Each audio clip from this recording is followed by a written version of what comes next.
Solar plexus ini tidak seimbang. Kita mungkin sering merasa tidak dicintai, atau mungkin kita memiliki rasa cinta yang terlalu posesif gitu kan, cinta.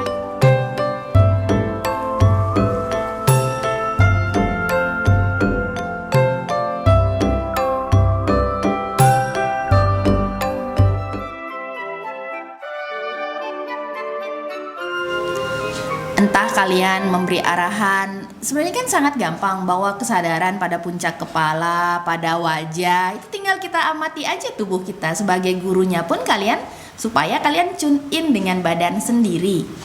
Itu nggak perlu dihafal, nggak perlu banyak catatan, tinggal rasakan aja bawa kesadaran ke puncak kepala, ke wajah, ke bahu. Tinggal kita ikuti saja tubuhnya. Gampang kan, nggak usah bahasa yang terlalu bagaimana gitu, bahasa yang indah. Nikmati tubuhnya dengan segala potensinya, nggak usah begitu. Membawa kesadaran aja di sana gitu. Kemudian saat tubuh kita sudah beri perhatian, ya karena kita mau sepenuhnya ke dalam, membawa kesadaran pada nafas. Entah kalian mau memusatkan pada satu cakra, misalnya di dada, seperti tadi, karena kita kan ingin selama kelas, teman-teman mungkin pernah mendengar ahimsa, tidak menyakiti tubuh, tidak menyakiti orang lain. Supaya ini bisa diterapkan selama kelas, kita membawa rasa cinta kasih itu dulu bagi diri, supaya pada saat melakukan latihan, rasa cinta itu tetap ada di dalam diri. Jadi artinya saat melakukan latihan kita nggak menyakiti diri kita gitu. Tinggal bawa aja kesadaran pada nafas, entah kalian pusatkan di dada, tidak dipusatkan di dada pun tidak apa-apa. Intinya membawa awareness pada nafas. Kalau rasanya masih belum mampu bicara yang filosofi atau apa, nggak usah. Jadi biasanya pada saat mengajar, karena saya pagi biasanya sebelum mengajarkan meditasi, itu biasanya selalu membawa intention ini. Saya menyerahkan semuanya kepada yang memberikan kesempatan.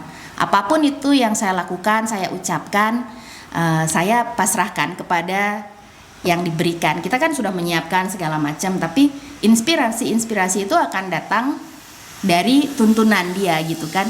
Jadi apapun yang saya ucapkan, apapun yang saya lakukan, itu adalah dimaksudkan untuk meneruskan apa yang saya terima dari kesadaran yang lebih besar gitu kan. Dan apapun hasilnya, saya tidak mengambil kredit di situ, karena ya saya hanya meneruskan gitu. Bukan karena saya hebat, orang di kelas mendapat inspirasi, tapi karena itu memang saya dipinjam sebagai alat untuk menyampaikan itu. Dan ini yang selalu saya gunakan sebagai pengingat, karena sekali lagi kita manusia itu egonya besar, kepalanya cepat besar. Kalau orang bilang, aduh kelasnya enak banget Mbak Yuni, itu langsung sini gitu, kepalanya besar kan. Nah dengan berpegangan pada prinsip ini, saya hanyalah perantara gitu. Tuhan bisa meminjam tubuh orang lain untuk melakukan itu, nggak harus saya gitu. Artinya kalau saya dipinjam saat itu, Tuhan memberikan kesempatan bagi saya untuk melakukan sesuatu.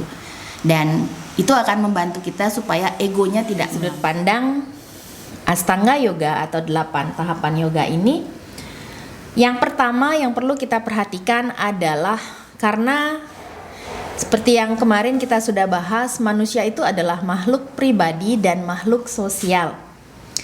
Jadi ada di sana kebutuhan akan diri sendiri dan kebutuhan berinteraksi dengan orang lain. Jadi dalam sebuah tatanan masyarakat bisa dibayangkan apabila tidak ada aturan di sana. Kan di setiap negara, di setiap desa, di setiap kabupaten itu semua ada aturan kan yang menata hidup kita supaya masing-masing orang ini tidak menggunakan keinginannya sendiri gitu. Jadi kalau itu terjadi bisa dibayangkan seberapa chaosnya di masyarakat gitu kan. Dan di sini adalah aturan yang tidak tertulis. Kalau kita bernegara atau bermasyarakat kan selalu ada aturan tertulis. Misalnya kalau kamu mencuri ini hukumnya sekian, pasal sekian gitu kan. Tapi ini adalah hukum yang tidak tertulis, tetapi yama itu adalah sebuah pengendalian diri dari masing-masing individu di dalam masyarakat, sehingga diharapkan apabila individu-individu ini mengontrol dirinya dalam berinteraksi dengan orang lain, itu akan membuat sebuah tataran masyarakat yang menjadi lebih teratur begitu, tidak chaos. Ada pertanyaankah dari Edlims ini? Ya boleh Mbak. Silakan Septi. Yang berkaitan dengan vegetarian tadi Mbak, kan vegetarian itu yang umumnya kita tahu tuh nggak makan daging gitu. Banyaknya kayak gitu. Nah, nggak makan daging itu kan karena pendapatnya kita menyakiti hewan, membunuh hewan gitu kan Mbak. Nah, tetapi ada di sekolah yang lain lagi, saya itu gini, tetapi nggak selalu, karena kita membunuh hewan itu juga membantu mereka berevolusi. Bagi kita yang meyakini reinkarnasi ini kan Mbak, pasti ada bertumbuh terus kayak gitu. Nah, itu gimana pendapatnya Mbak Yuni Mbak? Iya, sekali lagi filosofi itu kan ada banyak ya. Jadi saya meyakini semua filosofi itu memiliki kebenarannya masing-masing. Makanya disclaimer saya kemarin, kita semua datang dari background yang berbeda gitu, dengan keyakinan yang berbeda gitu. Pada saat kita mempelajari sebuah pendapat, di situ ada pikiran terbuka bahwa mungkin itu akan sesuai atau tidak sesuai dengan apa yang kita yakini. Itu yang pertama. Dan dalam sudut pandang evolusi, semua, kalau dalam pengertian tantra sendiri, keberadaan dunia ini adalah dimulai dari tidak ada kan, sebelum terbentuknya gitu kan. Jadi di situ ada sebuah proses dalam manifestasi pikiran kesadaran Tuhan yang akhirnya berwujud menjadi semua yang kita kenal di dunia sekarang gitu, yang mana evolusi tertinggi itu adalah manusia.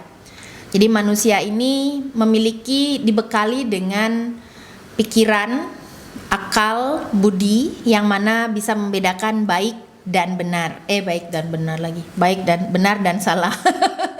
Baik dan buruk gitu kan. Artinya manusia ini adalah makhluk tertinggi yang memiliki sebuah pilihan. Artinya evolusi manusia ini bisa naik, bisa turun. Kalau pikirannya cenderung buruk, ya evolusinya akan mundur gitu kan. Tapi kalau pikirannya baik, dari evolusinya dia akan naik gitu. Kalau yang dikaitkan dengan reinkarnasi, artinya saat kehidupannya dia sekarang, kalau pikirannya dia lebih diarahkan lebih baik, lebih halus, kehidupan mendatang dia mendapat tuntunan yang lebih baik. Seperti itu. Dan dalam pengertian evolusi ini, tumbuhan dan binatang sebagai makhluk yang kesadarannya tidak setinggi manusia, mereka tidak punya pilihan. Artinya evolusinya pasti akan naik. Mereka tidak memiliki evolusi turun karena mereka hanya mengikuti insting. Dan pada saat binatang itu bermanfaat bagi manusia misalnya, kan itu manusia yang mendapatkan manfaatnya, bukan binatangnya kan.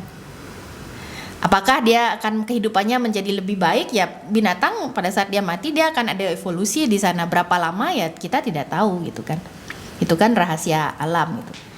Nah, manusia yang bisa dari sudut pandang evolusi ini yang bisa memiliki pilihan hanya manusia. Apakah evolusi kita akan naik atau evolusi kita akan turun? Jadi saya tidak bicara mengenai perbedaan keyakinan. Ini hanya sebuah pandangan, entah itu sesuai kalian setuju atau tidak gitu. Jadi kenapa orang vegetarian ini memilih tidak makan daging? Yang pertama alasannya untuk tidak menyakiti kan.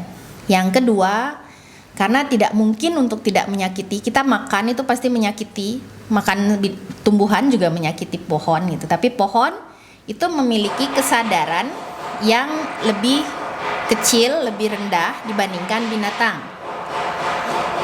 Ikan misalnya memiliki kesadaran yang lebih rendah daripada sapi misalnya. Jadi dari sudut pandang ini, pemilihan makanan pun pada saat saya memotong tumbuhan dibandingkan saya memotong sapi, tumbuhan itu lebih tidak merasakan sakitnya dibandingkan sapi. Kalau saya memotong sapi, teman-teman lihat pandangan sapi itu sering seperti manusia kan, karena dia memiliki kesadaran yang cukup tinggi. Atau kenapa orang tidak makan monyet misalnya, daging monyet, ya beberapa orang mungkin makan ya, tapi sebagian besar kan tidak, karena monyet itu memiliki kesadaran yang tinggi. Artinya kalau kita membunuh Monyet ini dia merasakan kesakitan itu lebih besar dibandingkan kita memotong ikan misalnya. Jadi rasa sakit yang kita berikan pada makhluk ini itu yang akan balik ke kita. Seberapa banyak dia merasa sakit. Jadi